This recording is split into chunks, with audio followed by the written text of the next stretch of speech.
বিএনপির কেন্দ্রীয় কমিটির ভাইস চেয়ারম্যান বাসাইল সখীপুর ৮ আসনের এমপিও অ্যাডভোকেট আহমেদ আজম খানের সঙ্গে সৌজন্য সাক্ষাৎ করেন বাংলাদেশ মুক্তিযোদ্ধা সন্তান সংসদের কেন্দ্রীয় কমিটির নেতৃবৃন্দ। মোহাম্মদ সোহরাব হোসেন, স্টাফ রিপোর্টার, মুক্তিযুদ্ধের চেতনা টিভি। মানব সেবা এবং সম্পূর্ণ অরাজনৈতিক সংগঠন হিসেবে দৃঢ়তার সাথে কাজ করে চলেছেন বাংলাদেশ মুক্তিযোদ্ধা সন্তান সংসদ।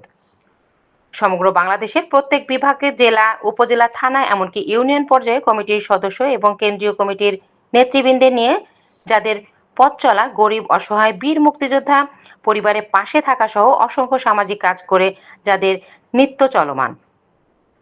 বাংলাদেশ মুক্তিযোদ্ধা সন্তান সংসদের কেন্দ্রীয় কমিটির চেয়ারম্যান মোহাম্মদ সোলাইমান মিয়া এবং মহাসচিব শফিকুল ইসলাম বাবুর নেতৃত্বে সমগ্র বাংলাদেশের মুক্তিযোদ্ধা পরিবারের পাশে থেকে দৃঢ়তার সাথে কাজ করে চলেছেন বাংলাদেশ মুক্তিযোদ্ধা সন্তান সংসদ।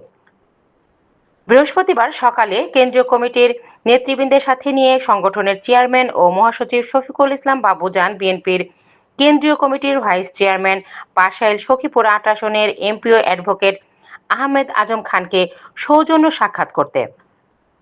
সংগঠনের চেয়ারম্যান মোহাম্মদ সোলাইমান মিয়া এবং মহাসচিব শফিকুল ইসলাম বাবু ফুল দিয়ে মাননীয় এমপি ও বিএনপির কেন্দ্রীয় কমিটির ভাইস চেয়ারম্যান অ্যাডভোকেট আহমেদ আজম খানকে বরণ করায় সৌজন্য সাক্ষাৎ গ্রহণ করে।